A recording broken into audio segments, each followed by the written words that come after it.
Shining star media देखने वाले सभी देशवासियों को पंकज शर्मा का प्यार भरा नमस्कार। आज शाइनिंग स्टार मीडिया की टीम आ पहुंची है ज्योतिपुरम में।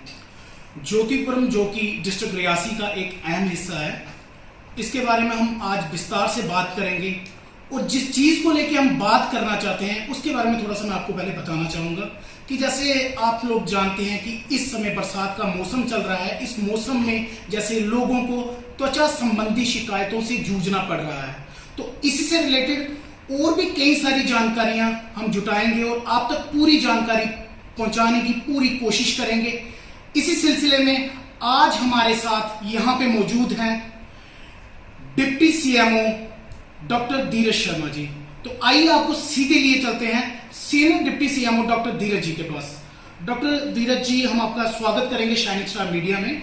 धन्यवाद पंकज जी। तो सबसे पहले सर मैं आपसे ये जानकारी लेना चाहूंगा जो कि हमारे लोगों के लिए भी बहुत ज्यादा फायदेमंद साबित हो सकती है कि जैसे कि इस समय वर्तमान काल में बरसात का मौसम है। इस बरसात के मौसम में आप तो जानते हैं कि जैसे त्वचा से रिलेटेड रोगों का भरमार जो है लगी रहती है, और इस त्वचा से रिलेटेड जो रोग हैं इससे कैसे बचा जा सकता है और जिन लोगों को ये परेशानियां हो रही हैं उसके लिए आप क्या क्या प्रिकॉशन देने की सलाह उनको देंगे सर?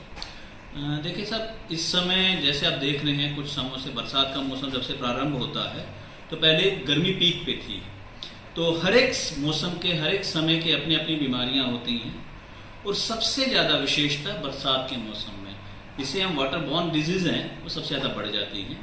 और जहाँ तक आप त्वचा के रोग में बता रहे हैं, क्योंकि ह्यूमिड इन्वायरमेंट है, इसमें ह्यूमिडिटी अपने पीक पे है इन महीनों में, जुलाई अगस्त के महीने में, तो त्वचा इस समय जो भी रोग होते हैं जो हमारे अंदर हमारी इम्यूनिटी के कारण दबे भी रहते हैं, इस समय वो बाहर आना शुरू हो जाते हैं वो रोग। और बड़ा कॉमन कॉन्टैक्ट डर्मेटाइटिस है, और जिन लोगों को सोरियासिस है उन लोगों का रोग बढ़ जाता है। इस दौरान आई बॉर्न डिजीज आ जाती हैं, रेड आई इन्फेक्शंस इसमें ज़्यादा हो जाती हैं।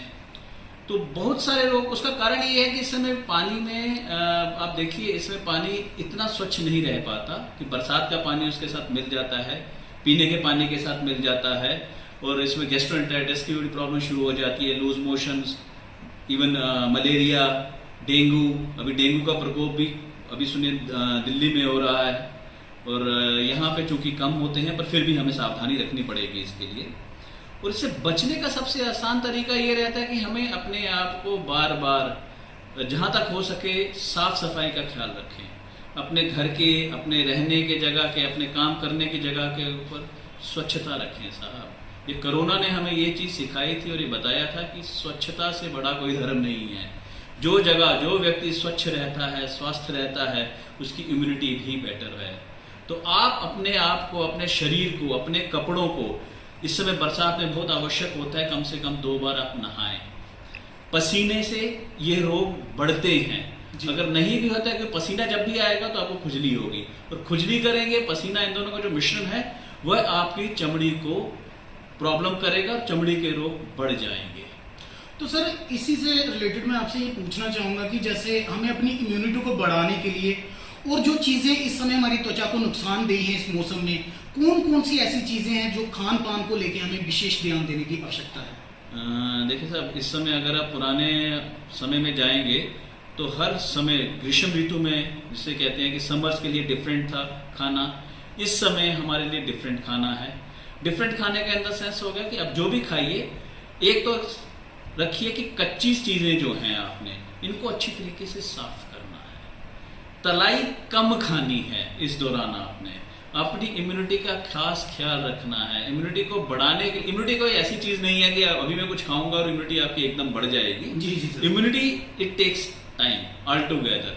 जैसे आप कोई चीज अभी से अपने शरीर का व्यायाम बहुत जरूरी है। इस दौरान आप सुबह शाम सैर कीजिए, धूप स्नान लीजिए, खाने के अंदर, अपने ब्रेकफास्ट के अंदर सीरियल्स को ऐड कीजिए, सलाद को खूब खाइए, इस दौरान पकी हुई सब्जियां खाइए।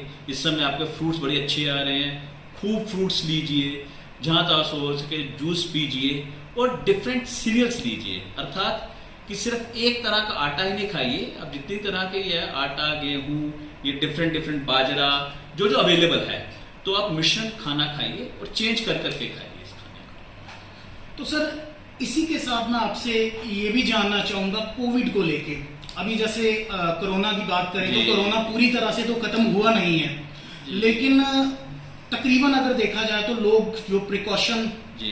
पूरे तरीके से नहीं ले रहे हैं, और उसको लेके उन लोगों को आप क्या संदेश देना चाहेंगे? और जो इसकी थर्ड बूस्टर डोज है, कुछ लोग वो बूस्टर डोज लेने से कतरा रहे हैं, उनको उसके बारे में पूरी जानकारी नहीं है, उसके बारे में लोगों को आप क्या जानकारी प्रोवाइड करवाना चाहेंगे? देखिए, मेरे प्रोफेशनल फ्रेंड्स, हमारे मेडिकल वाले जानते हैं कि कोरोना ऐसा नहीं है कि 2 साल पहले ही आया हो। कोरोना बहुत पुराना है। जी सर। इवन कि जब हम अपने मेडिकल टाइम में हम पढ़ते थे तो उस समय भी कोरोना था। जी। कोरोना का ये प्रारूप जो है, इसने तंग किया है 2020 में स्पेशली, जिसे कोविड-19 कहते थे। नवंबर 19 में ये शुरू हुआ था। और कोरोना अभी आप मान लीजिए, कोरोना कभी जाएगा नहीं। हाँ, इसका प्रारूप ऐसा हो जाएगा कि जितनी तीक्ष्णता थी वो तो तीक्ष्णता नहीं है इसमें, ये मानिए, पर ये पूर्णतः गया नहीं है। प्रिकॉशंस रखने पड़ेंगे आपको, और प्रिकॉशन के लिए अभी देखिए, पहले और वो भी समय था, ये अति हो चुकी थी कि हम एक दूसरे से हाथ मिलाने से, अपने आप से हाथ मिलाने से कतराते थे। जी सर। और हर कोई मुंह छुपाता था। ठीक है, मुंह छुपाने का अर्थ था कि मास्क पहनता था। बट हमने क्या किया, उसको जब छोड़ना शुरू किया तो पूर्णतया, जैसे हमारे यहाँ पे डोगरी में कहावत है, गल गल या गिट्टे गिट्टे करने के ऊपर आए, तो हम एक दूसरे से मिलते थे, माँ बाप बच्चे सब अलग अलग कमरों में रहते थे, और वो भी समय था। और अब ये समय हो चुका है कि हम इसे मोर देन नॉर्मल मान रहे हैं। वैसे ही भीड़ भड़का इकट्ठे हो रखे हैं लोग, कोई प्रॉब्लम जैसे कभी कुछ हुआ ही नहीं था। और ये जो है, ये बहुत बड़ी प्रॉब्लम क्रिएट कर सकता है। स्पेशली अभी पिछले दिनों देखिए, छुट्टियों का टाइम था, लोग इकट्ठे हो रहे हैं, अभी त्योहारों का समय आ रहा है, लोग भीड़ भड़का, आप शहरों में जाइए तो ऐसा लगता है कभी कुछ था ही नहीं। देखिए, उसका प्रिकॉशन बहुत जरूरी है। कोरोना नहीं गया है। केरला में, if I am not wrong, आज शायद 29 डेथ्स रिपोर्ट की गई हैं, और भारत में भी हजारों में केसेस आ रहे हैं। हम चूंकि ऐसी जगह स्टेट में रहते हैं, वैष्णो देवी के यहाँ पे यात्री खूब आते हैं, श्राइन बोर्ड या अपने कौन सा ये वाला शिवखोड़ी में, वहाँ पे भी श्राइन्स आते हैं, डिफरेंट जगह से लोग आते हैं। तो हमें ये भी ध्यान रखना है, बिकॉज सावधानी जरूरी है। हम कोई खतरा नहीं है, पर सावधानी बहुत जरूरी है कि अगर जब वो एक्सट्रीम का खतरा हो जाएगा, उस समय हम सावधानियां बरतें, उससे पहले ही लें। क्योंकि पथ्य से परहेज भला, कि पहले अगर हम इसके सावधानी ले लेंगे तो बाद में हमें मुश्किल ना होगी। और जहाँ तक बूस्टर डोज है, मैं बताता हूँ, चूंकि मैं NHPC में हूँ, and proudly I can say कि हमारे आज ही हमने अपना डाटा निकाला है, तो एलिजिबल कैंडिडेट्स हमारे जितने भी थे एम्प्लॉयज, 100% हो चुका है हमारा।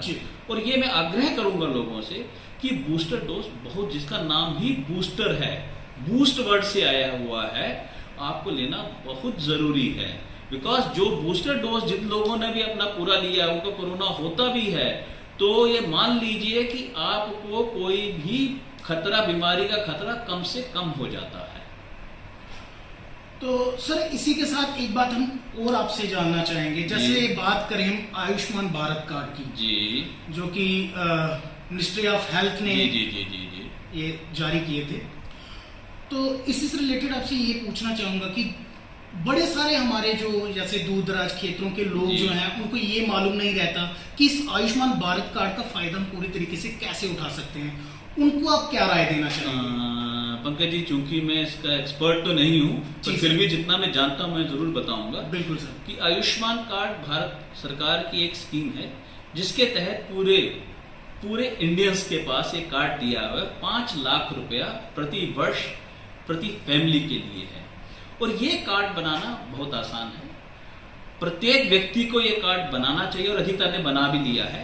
मात्र क्योंकि बीमारी को ये पता नहीं है कि आप गरीब हैं अमीर हैं। मेरे को आपको पता है कि ये गरीब है, ये अमीर है, बीमारी को नहीं पता है। वो किसी को कभी भी आ सकती है। जब बीमारी आती है, तो उससे हमारे बहुत से लोग इसलिए उससे बचते हैं कि इसमें खर्चा बहुत होगा।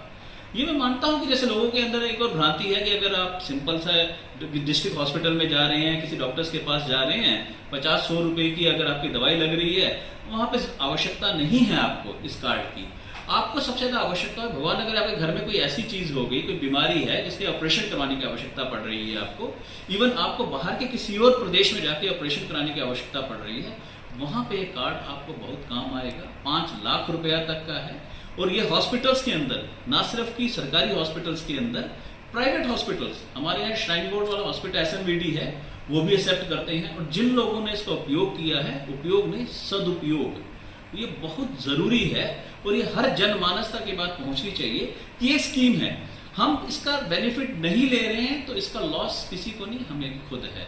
और एक किस्म का ये मैं तो ये मान के चल रहा हूं कि ये जैसे मैंने पर्सनली ये कार्ड बनवाया, वेरस मैं एनएचपीसी में हूं, मेरे को इतनी आवश्यकता नहीं है जी। पर ये आपकी एक आइडेंटिटी भी है और मैं आपसे आग्रह करूंगा आपके थ्रू कि सब लोगों को ये कार्ड अवश्य बनाना चाहिए। और बड़ी आसानी से कार्ड अब तो ऑनलाइन भी बनना शुरू हो चुका है।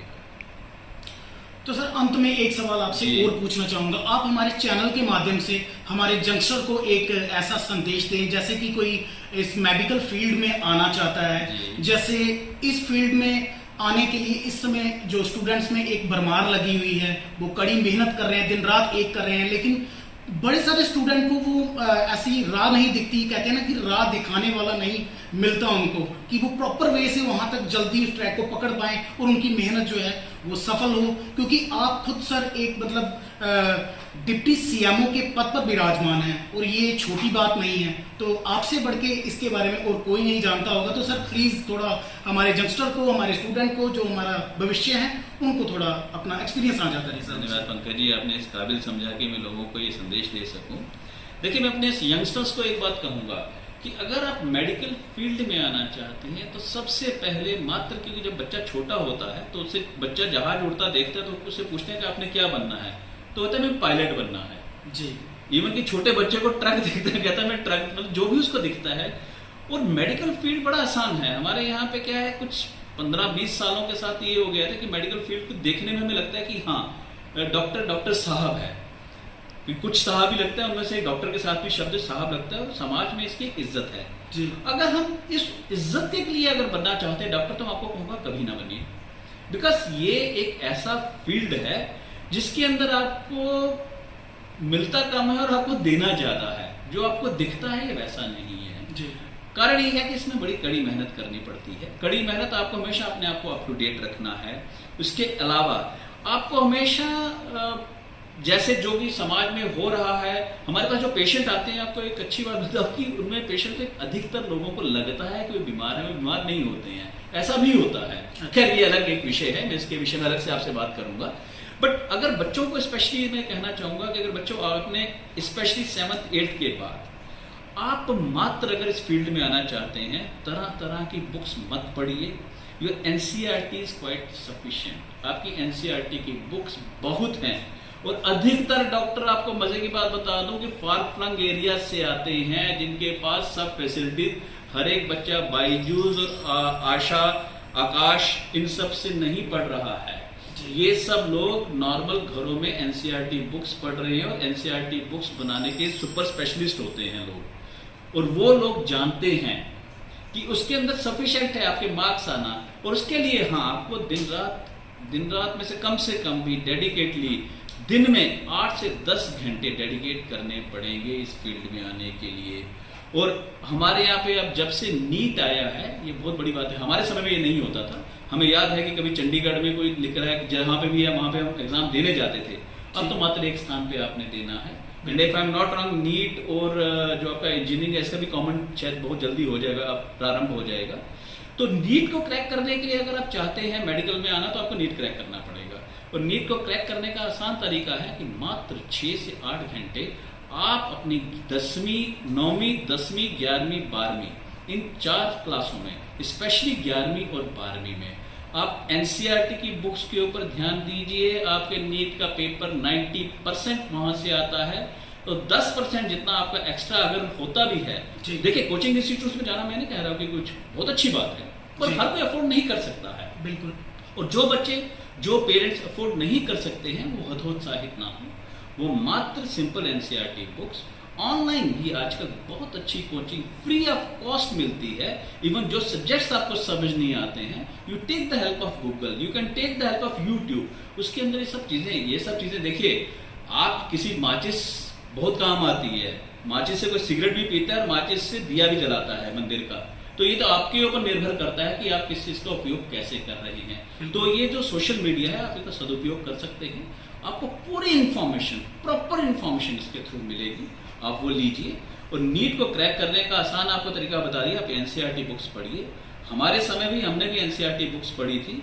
और डेडिकेशन के लिए आपको दिन रात एक करने की आवश्यकता नहीं है कि आप समझोगे पागलों की तरह पढ़ना है, नहीं। आप बैलेंस रखिए। बैलेंस रखने का अर्थ हुआ कि आप पढ़ रहे हैं, और मैं आपसे जरूर कहूंगा कि साथ में बच्चों को कोई ना कोई आउटडोर एक्टिविटी करनी चाहिए, चाहे बैडमिंटन खेल रहे हैं, क्रिकेट खेल रहे हैं, आधा पौना घंटा जरूर रखिए। सुबह शाम व्यायाम भी हल्का फुल्का कीजिए, गप मारिए, सैर कीजिए, क्योंकि उससे आपकी कंसंट्रेशन में फायदा होगा। और सेकेंडली, इफ पॉसिबल, सुबह उठ के पढ़िए। ये बड़ा महत्वपूर्ण है। खैर अधिकतर लोग आलस के कारण नहीं कर पाते हैं। अगर आप सुबह उठ के पढ़ रहे हैं तो उसका दुगना हो जाता है। धन्यवाद सर। तो आपने देखा, ये थे हमारे साथ सीनियर डिप्टी सीएमओ डॉक्टर धीरज शर्मा जी। इन्होंने कितने बारीकी से आपको जानकारियां मुहैया करवाई, तो मेरे ख्याल से आप सबके लिए बहुत ही फायदेमंद साबित होने वाली हैं अगर आप इसके ऊपर गौर फरमाएं। तो इसी के साथ पंकज शर्मा को दीजिए इजाजत। जय हिंद, जय भारत।